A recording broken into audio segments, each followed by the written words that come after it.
Imagine ruling 3 continents without internet. That was Rome. This empire was so powerful, its system still influences today's governments. Let's uncover. Roman साम्राज्य इतिहास का सबसे बड़ा साम्राज्यों में से एक था।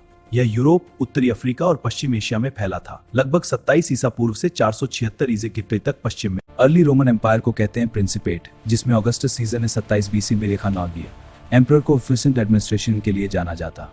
इससे रोमन एम्पायर को मजबूती और विकास मिला। Rome expanded through military strength and strategic alliances. Reasons covered Britain, Spain, Egypt और मेसोपोटामिया। ये रोम को पावरफुल बनाया। एम्पायर को प्रोविंसेस में डिवाइड किया गया था। इन प्रोविंसेस को एम्परर द्वारा नियुक्त ऑफिशियल्स गवर्न करते थे। इससे स्ट्रॉन्ग ब्यूरोक्रेसी बनी, एफिशिएंट टैक्स कलेक्शन सिस्टम और लार्ज स्टैंडिंग आर्मी डेवलप हुआ। रोमन इकोनॉमी में एग्रीकल्चर जैसे व्हीट और ऑलिव ऑयल इंपॉर्टेंट सोर्सेज थे। इंपोर्ट्स में सिल्क और स्पाइसेस थे और एक्सपोर्ट्स में मेटल गुड्स और ग्लासवेयर थे। प्रोडक्शन में स्लेवरी का हैवी यूज होता था। प्राचीन रोम में समाज 4 वर्गों में बंटा था। सबसे ऊपर थे सीनेटर, फिर इक्वाइट्स, सामान लोग और सबसे नीचे गुलाम। गुलामी बहुत आम थी। शहरी जीवन भी विकसित हुआ। शहर, सड़कें और इमारतें बनाई गईं। Slaves worked in farms, mines, and households. This reduced the need for paid labor and created inequality.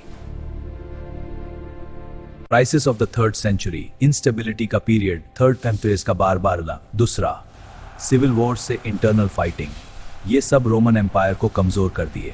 डायोक्लिशियन ने अपनी कंट्रोल इंप्रूव करने के लिए एम्पायर को डिवाइड किया और आर्मी और एडमिनिस्ट्रेशन को स्ट्रेंथन किया और कॉन्स्टेंटिनोपल को नए कैपिटल के रूप में एस्टैब्लिश किया।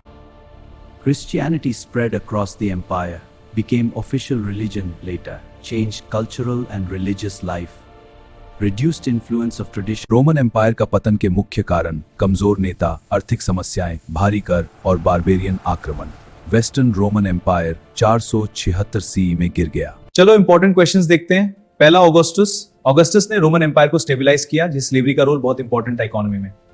डिक्लाइन के कॉजेस और एडमिनिस्ट्रेटिव सिस्टम एक्सप्लेन करना।